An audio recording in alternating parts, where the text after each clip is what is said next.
Hello বন্ধুরা, আমি আসছি এখন একটি জমিদার বাড়ি। দেখতে পাচ্ছেন রামমোহনের জমিদার বাড়ি।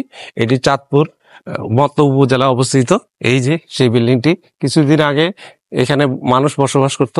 এখন এটা একটা পরিত্যক্ত বাড়ি হিসাবে সরকার ঘোষণা করার কারণে এখন আর এখানে কেউ থাকে না, কিন্তু বিভিন্ন প্রান্ত থেকে মানুষ আসে। আপনারা দেখতে পাচ্ছেন এই বাড়িটি মোটামুটি এখনো ধ্বংসের, কিন্তু তারপরও কালে সাক্ষী হিসেবে দাঁড়িয়ে রয়েছে এই বিল্ডিংটি। আপনারা আসেন, দেখে আমরা ভিতরে বিল্ডিংটি অনেকগুলো পিলারের মতো দাঁড়িয়ে রয়েছে এবং বিল্ডিংটা অনেক সুন্দর কারুকার্য পরিপূর্ণ এই ভবনটি।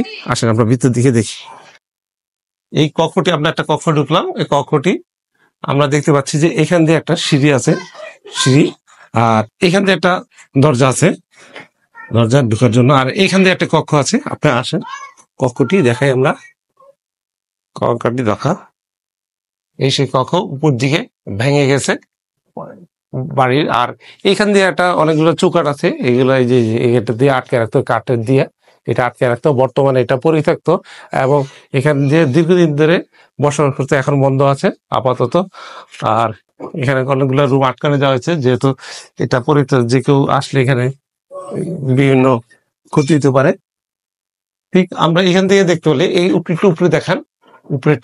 উপরেটা মোটামুটি দেখছে কাঠ দিয়ে ইয়ে করে সিলিংটা আটকে রাখা হয়েছে, যাতে কোনো ধরনের ভেঙে না পড়ে ছাদটা।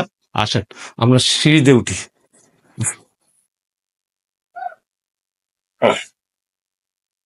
জন্য এটা হলো দুতলা বিশিষ্ট বিল্ডিং, আপনারা দেখতে পাচ্ছেন। সাবধানে আসেন, এটা যেহেতু পরিত্যক্ত ভেঙে পড়তে পারে। এখানে এই যে ঘরগুলা আমরা দেখতে পাচ্ছি। আর এই যে দোতলা থেকে আমরা নিচের দিকে একটু তাকাও, এই যে এই সেটটা ভেঙে গেছে, ছাদটা, দোতলার যেই ছাদ, সেই ছাদটা এক অংশ ভেঙে গেছে। আবার এই যে দরজা আছে ভাঙা, বলতে উপর দিকে খোলা আকাশের মতো ভেঙে গেছে ছাদটাও এখন নড়বড়ে, যার কারণে মানুষ এখানে বসবাস এখন আর করে না। আর এই যে একটা দরজা, আর একটি রুম আছে এখানে দেখা যাচ্ছে। আমরা আস্তে আস্তে আসি, এই যে আসেন, এই যে এখান দিয়ে দেখা যাচ্ছে ভাঙা, একটু দেখান। এই যে ফাটল সৃষ্টি করছে, যে কোনো সময় যে কোনো বড় বড় দুর্ঘটনা ঘটতে পারে। আমরা তাই সাইড দিয়ে আসি, আপনি সাবধানে আসেন। এই এটা, আর এখান দিয়ে একটা সিঁড়ি আছে, এখান দিয়ে নামার সিঁড়ি আছে। আর উপরে ওই যে আগের মতোই এটা। আর এই সাইডে একটা রুম আছে, আমরা দেখতে পাচ্ছি, একটু দেখান। এটা এই রুমটা মোটামুটি একটা রুম। উপর দিকে তাকান, ছাদটা ভেঙে গেছে। এই এলো এই অবস্থা। আসেন, এই যে আরেকটা রুম আছে এখানে পরিত্যক্ত হিসেবে, আরেকটা রুম আছে দেখান। এখানে এই একটা রুম আছে, এখানে অনেক ধরনের প্লাস্টিক আছে, তার মানে কিছুদিন আগেও এখানে মানুষ বসবাস করত। আমরা এখন উপরের দিকে যাই, ছাদের উপরের দিকে। এই যে আসেন, আমরা এখন ছাদের দিকে যাচ্ছি। এটা একটা সিঁড়ি, দুই সাইডে দুইটা সিঁড়ি আছে এই বিল্ডিং এর, মোটামুটি দেখা যাচ্ছে। এই যে ছাদ, সাবধানে, এটা একটা ছাদ। এই যে ছাদের নিচের অংশ ভেঙে গেছে, যেটা আমরা দেখতে পাচ্ছি। এটা সাবধানে আসেন, এই আর সব অনেক সাবধানে চলতে হয় আমাদেরকে। আর এই সাইডে অনেক গাছগাছালি। এই যে উপরে মনে হয় আরেক তলা ছিল, বর্তমানে ভেঙে গেছে, দেখাই যাচ্ছে। এই যে সিঁড়ি দেখা যাচ্ছে। না এখানে তুমি দাঁড়াও, ওখানে তুমি দেখি আমি আবার কোন দুর্ঘটনা ঘটে কিনা। এই যে সেই উপরে আরেকটা ইয়া ছিল মোটামুটি।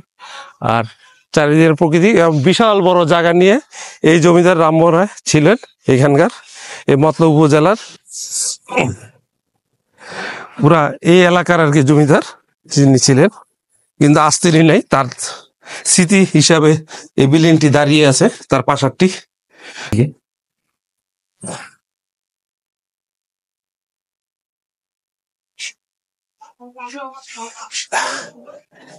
এই যে একটা ছাদের একটা অংশ দেখতেই পাচ্ছেন, এই যে ছাদের একটা অংশ কত উঁচা, কত ওজন, ওরে বাবা অনেক মোটা। এই ছাদের যে ছাদ দেওয়া হতো আপনারা দেখতেই পাচ্ছেন।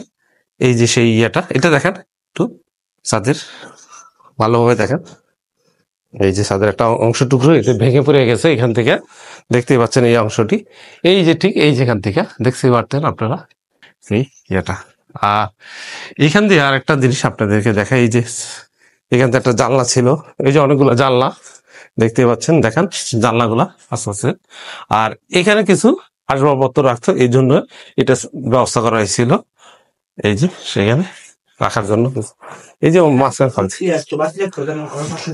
হ্যাঁ, এখানে বাতি টাতি বা কিছু রাখার জন্য, লাইটিং এর জন্য ব্যবস্থা করা হতো এরকম জায়গাগুলোতে। আসেন, দেখতে পাচ্ছেন এখানে। আর আমরা এই সাইড দিয়ে দেখেন, এই সাধারণত এই কাঠগুলো ইউজ করা হয়েছে, দেখতে পারেন এই যে সেই কাঠগুলো অনেক ওজন, অনেক অনেক আগের। এটি কাঠ জাতীয় গাছ, এগুলো সহজে নষ্ট হয় না। কত বছর আগের দেখেন, এখনো টেকসই আছে, কত শক্ত এবং মজবুত, কোনো গুণে ধরে নেই এই কাঠটা, দেখতেই পাচ্ছেন। এবং কি ওজন, একটু দূরতে দূরতে দেখো, এগুলো লোহা কাঠ বলা হিসেবে ব্যবহৃত হয় এলাকায় এখানে। আর এই তো উপরের দিকে তাকান, দেখা যাচ্ছে ইটের সিমেন্ট গুলো খসে গেছে, ইট গুলো রয়ে গেছে।